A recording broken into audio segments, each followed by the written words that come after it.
Today's quote is, "God didn't create anything without a purpose, but mosquitoes come close." This is the month of November, so today I want to especially remember our beloved dead. At tonight's memorial mass will be at 7 o'clock, where we offer that mass for all the deceased members of St. Mary's Parish, especially those who died this past year. But this morning I also wanted to talk about how we can honor and pray for our beloved dead, for those that have gone before us, perhaps parents, grandparents, spouse, loved ones, children, family members, and friends. Well, first we should pray for them every day. And there's many beautiful prayers that the church gives us, even a short prayer like eternal rest. Grant unto them, O Lord, and let perpetual light shine upon them. May their souls and the souls of all the faithful departed through the mercy of God rest in peace. Such a beautiful prayer containing so much good theology, and it's a prayer that we could say perhaps every day.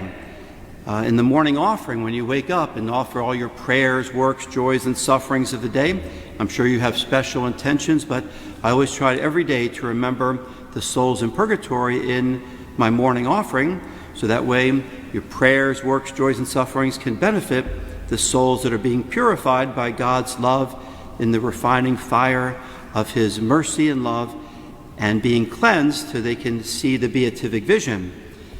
A good idea also is to, when you say, not only say grace before meals, but say grace after meals, which is a prayer like, "We give you thanks, Almighty God, for these and all thy benefits, who livest and reignest forever. May the souls of the faithful departed through the mercy of God rest in peace."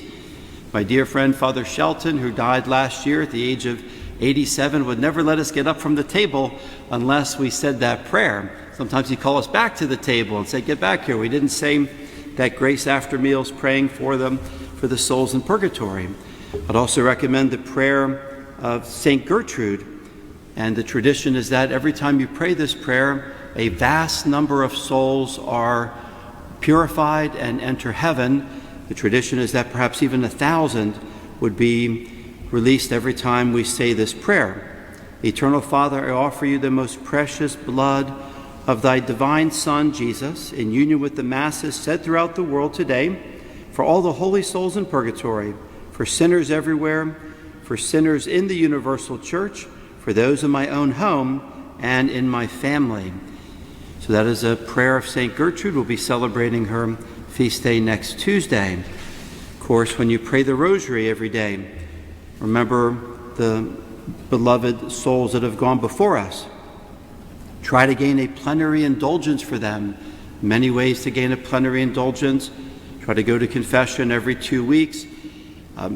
Say the prayers for the intentions of our Holy Father, do the Stations of the Cross, or visit a cemetery. There's countless ways you can look up to gain a plenary indulgence for a loved one that has gone before us. You can have a mass said for them, perhaps on their birthday or on the anniversary of their death. There's a tradition of the Gregorian masses where you can get 30 masses said at a monastery or some other holy place, where they'll offer 30 masses in a row just for this one particular person. You can participate like in an All Souls Novena. I'm sure EWTN and the Basilica of the Immaculate Conception or the Franciscan Monastery, you can enroll your loved one's name in a novena of masses before All Souls Day or during the month of November.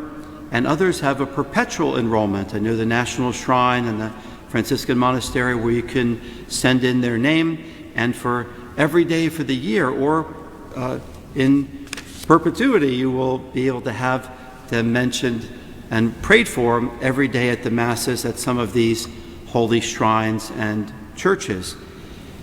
During November, we should also visit a cemetery. If your loved ones are buried nearby, go visit their grave, place flowers at their grave. It's a beautiful custom, a tradition. Every time you drive past a cemetery, say a prayer for all those who are buried in that particular cemetery. I always do that. I always send a blessing to all those that are buried every time I pass the cemetery, praying for all those who are buried there. We have our cemetery at St. Mary's Historic Church, at Fairfax Memorial. many cemeteries nearby to pray and to visit. The one at Fairfax Memorial has a whole section for all the priests, perhaps 50 to 100 of our priests from our Diocese of Arlington buried there. And the last couple thoughts is to remember the wonderful times we had with our loved ones. Always have pictures and photographs of your parents, grandparents, spouse, loved ones, children, family members, and treasure those photographs. Maybe you have the holy card or the prayer card from their funeral. Keep it on the mirror where you'll see it every day and pray for them each day. Look at the photo albums. Look at the beautiful pictures that you have, the trips that you took together. And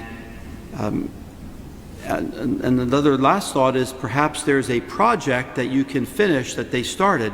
Maybe they had a particular cause they were interested in, or maybe they started writing a book. Maybe you can finish that book or promote their artwork that they did during their life. That's why I love to share my dad's poetry and his music and the things that he did. And it's an important thing to, if they have special causes like the pro-life cause or particular charities they like, St. Jude's Children's Hospital, to make a donation in their memory, in their honor, and to continue to remember them and treasure their memory every single day.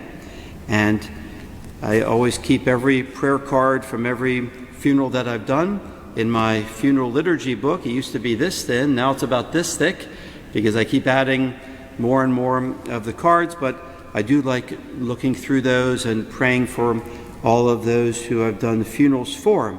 So let's remember during this month of November to pray for them, visit their graves, treasure their, keep their photographs visible and handy, and remember to treasure those special memories we had with our loved ones that have gone before us.